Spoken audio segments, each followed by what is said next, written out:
1,46,000 కోట్లు. అంటే మొత్తం ఈ సంవత్సరం మన డెఫిసిట్ చూస్తే 1,46,000 కోట్లు ఉంది. ఈ ఇయర్ అంటే బిగినింగ్ కాబట్టి this is the problem. Next summary. ఒకసారి ఈ అసెంబ్లీ ద్వారా రాష్ట్ర ప్రజలందరికీ విజ్ఞప్తి చేస్తున్నా, ఎందుకు ఈ విధంగా జరిగింది అనుకున్నప్పుడు రాష్ట్ర విభజన మనకు కొంత నష్టం కలిగించింది. ఆ రాష్ట్ర విభజన కూడా అధిగమించడానికి మనం ఆ రోజు అనేక కార్యక్రమాలు ఆలోచించి తెలంగాణ రాష్ట్రానికి ఏవైతే అడ్వాంటేజ్ వచ్చాయో మనం అవన్నీ కూడా ఏ విధంగా అధిగమించాలి, ఏ విధంగా ఇక్కడ ఒక ఎకో సిస్టమ్ క్రియేట్ చేసుకోవాలని ఆలోచించాం. కానీ 1924 విభజన కంటే తీవ్రమైన నష్టం రాష్ట్రానికి జరిగింది. కోలుకోలేని దెబ్బ తగిలింది. అందుకే ఇక్కడ మళ్ళా నేను బ్రీఫ్ చేస్తున్న 6 వైట్ పేపర్లు మనం పబ్లిసైజ్ చేశాం. ఒక్క పోలవరం మిస్మేనేజ్మెంట్ వల్ల 53,000 కోట్ల రూపాయలు ఇప్పటి వరకు నష్టం. అది వచ్చుంటే 53,000 కోట్ల రూపాయలు మనకు అదనంగా జిఎస్టిపి కాంట్రిబ్యూషన్ వచ్చేది. అమరావతి ఈ ఒక్కదాని వల్ల దగ్గర 7 లక్షల ఉద్యోగాలు పోయినాయి. ఒక 2 నుంచి 3 లక్షల కోట్ల రూపాయలు ఆస్తి తరిగిపోయింది. ఎప్పుడు కూడా ఒక విషయం మనం గుర్తుపెట్టుకోవాలి, ఆర్థిక వ్యవస్థ అంటే ఒక వ్యక్తి ఉత్పత్తి చేయాలి, ఒక వ్యక్తి వినియోగం చేయాలి. అది ప్రోడక్ట్ కావచ్చు, మ్యానుఫ్యాక్చరింగ్లో వరి ధాన్యం పండించే రైతు నుంచి వచ్చే ధాన్యం కావచ్చు, ఫ్యాక్టరీ నుంచి వచ్చే సూదులు కావచ్చు, లేకపోతే ఏదైనా వస్తువులు కావచ్చు, లేకపోతే సర్వీస్ అన్నప్పుడు మనం అనేక సర్వీసులు తీసుకుంటూ ఉంటాం. ఇప్పుడు బ్యాండ్విడ్త్ వాడతాం, దానికి డబ్బులు కడతాం, సెల్ ఫోన్కి వాడతాం, దానికి యూజర్ ఛార్జెస్ కడతాం, ఇలాంటివన్నీ ఉంటాయి. ఇవి రెండు కూడా ఆల్వేస్ మనం ముందుకు పోతా ఉంటే ఎకనామిక్ యాక్టివిటీ పెరుగుతుంది.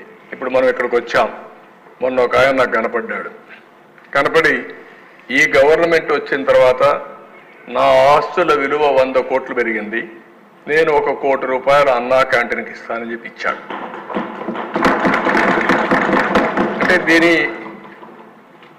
అసెస్మెంట్ ఏంటి? 100 కోట్లు పెరిగింది కాబట్టి ఉదారంగా 1 కోటి రూపాయలు అన్నా క్యాంటీన్కి దానం చేయడానికి ముందుకొచ్చాడు. అది ఆర్థిక వ్యవస్థ. ఆ 100 కోట్లు పెరగలేదనుకోండి, తరిగిందనుకోండి 50 కోట్లు, ఈ 1 కోటి ఇచ్చే పరిస్థితిలో ఉండడు. పిల్లల చదువుకు కానీ, హాస్పిటల్ ఎక్స్పెండిచర్కి కానీ, దేనికైనా సరే సంపద ఉంటే, భూమి విలువ కూడా ఉంటే, ఒక 1/2 ఎకరా అమ్ముకుంటే వెసులుబాటు వచ్చే పరిస్థితి వస్తుంది. అలాంటివన్నీ దెబ్బతిన్నాం. ఇంకొక పక్క ఒక్క పవర్ డిపార్ట్మెంట్లో 32,000 కోట్ల రూపాయలు కరెంటు ఛార్జీలు పెంచారు. కరెంటు ఛార్జీలు పెంచి left and right short term power purchase చేశారు. ఇంకొక పక్కన మీరు చూస్తే ఎవరైతే పీపీపీలు చేశాం సోలార్ ఎనర్జీ పార్ట్నర్స్ దగ్గర, వాళ్ళ దగ్గర కొనకుండా అవన్నీ క్లోజ్ చేసి షార్ట్ టర్మ్ పర్చేస్ చేశారు. వాళ్ళు కోర్టు పోయారు. కోర్టు నుంచి డైరెక్షన్ ఇచ్చి ఆ 9,000 కోట్లు కట్టాల్సిందే అని డైరెక్షన్ ఇస్తే 9,000 కట్టాం. 9,000 కట్టాం. ఊరికే వచ్చిన కరెంటు మనం తీసుకోలేదు. షార్ట్ టర్మ్లో కొన్నారు. 7 రూపాయలు 8 రూపాయలు పెట్టి కరెంటు కొన్నారు, 10 రూపాయలు పెట్టి కరెంటు కొన్నారు. అలాంటి మిస్మేనేజ్మెంట్లు పెద్ద ఎత్తున జరిగాయి. అంటే ఒక పక్కన విక్టిమైజేషన్కి వెళ్ళారు, అసమర్థ ఆలోచించారు, ఆలోచన లేకుండా ఆలోచించారు.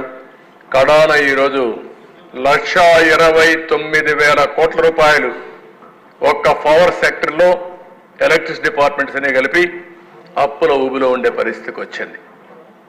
ఇది ఎప్పుడు కూడా సమర్థవంతమైన పాలన ఉంటే ఎక్కడికక్కడ వెసులుబాటు వస్తుంది. అసమర్థుల పాలన ఉంటే ఈ విధంగా క్షీణించిపోయే పరిస్థితులు వస్తాయి. నెక్స్ట్ నేచురల్ రిసోర్సెస్, దేవుడిచ్చిన సంపద, ఇసుక, ఎన్ని అరాచకాలు జరిగాయో చూసాం. ఎవరు చెప్పినా ఏం లేదు. 7,000 కోట్ల రూపాయలు దోచుకున్నారు. భూగర్భ ఖనిజ సంపద ఎక్కడికక్కడ వెరైటీస్ కావచ్చు, లైమ్ స్టోన్ కావచ్చు, క్వార్ట్జ్ కావచ్చు, లెటరైట్ కావచ్చు, గ్రనైట్ కావచ్చు, క్వారీలు కావచ్చు, మొత్తం దోచుకునే పరిస్థితికి వచ్చారు. దీనివల్ల విపరీతంగా ఒక 10,000 కోట్లు ప్రాథమిక